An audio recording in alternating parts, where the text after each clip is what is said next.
काँग्रेस नेते राहुल गांधी आज पुण्यामध्ये छात्रों की गूंज या कार्यक्रमातून युवकांशी संवाद साधणार। पुणे पोलिसांकडून कार्यक्रमाला सशर्त परवानगी।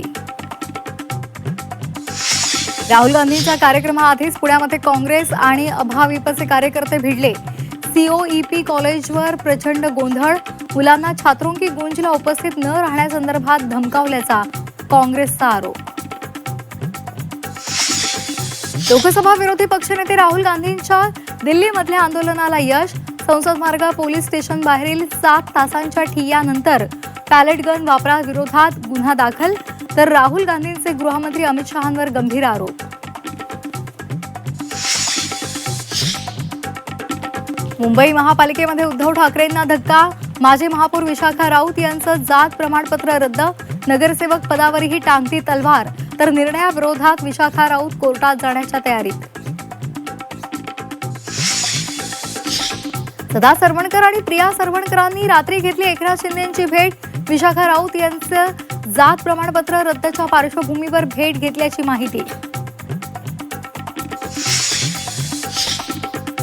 झी 24 तासच्या मोहिमेला अखेर यश। रेश्मा उर्फ देवयानी पारधी यांच्यावरील बडतर्फीची कारवाई मागे। निकृष्ट आहारासंदर्भात उठवला होता आवाज। पारधी यांनी मानले झी 24 तासचे आभार।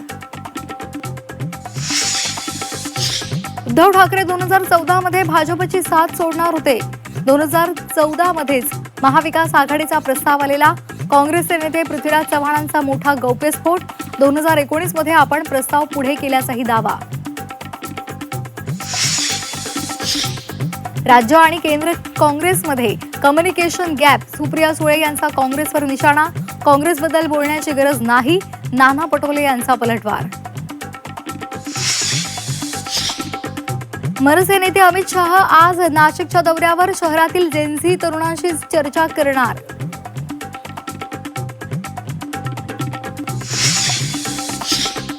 अभिजित दिपकेंचं सरकारला अल्टिमेटम। 48 तासांमध्ये शाळा दुरुस्त करा, अन्यथा जयपूरमध्ये आंदोलन करणार।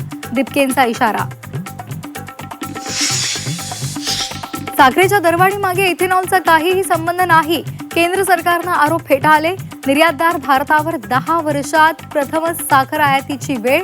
संभाव्य टंचाई आणि दरवाढ नियंत्रणात ठेवण्यासाठी केंद्राची धावपळ। सोलापुरात कांद्याला प्रति क्विंटल 5,000चा उच्चांकी भाव। 1.5 वर्षानंतर कांदा दरानं ओलांडला 5,000चा टप्पा। चांगला भाव मिळाल्यानं बळीराजा सुखावला।